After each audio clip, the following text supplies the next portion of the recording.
This is another poem I really like. It's called How Readest Thou? I hope you get a blessing as well from this.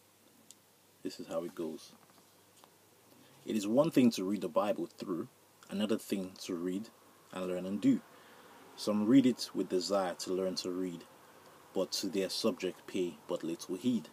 Some read it as their duty every week, but no instruction from the Bible seek, while others read it with but little care, with no regard to how they read or where. Some read it as history to know how people lived 2,000 years ago. Some read it to bring themselves into repute by showing others how they can dispute, while others read because their neighbors do, to see how long it takes to read it through. Some read it for the wonders that are there, how David killed a lion and a bear, while others read it with uncommon care, hoping to find some contradiction there. Some read as though it did not speak to them, but to the people in Jerusalem.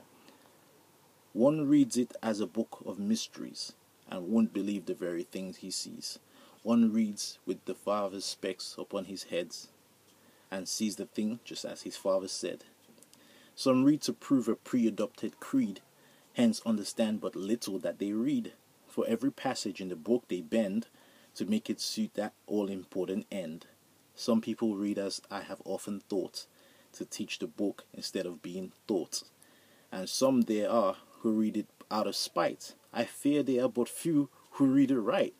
So many people in these latter days have read the Bible in so many ways. How many wonder which system is the best?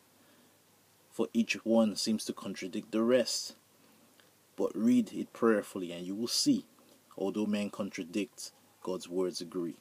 For what the Bible early prophets wrote, we find that Christ and his apostles quote.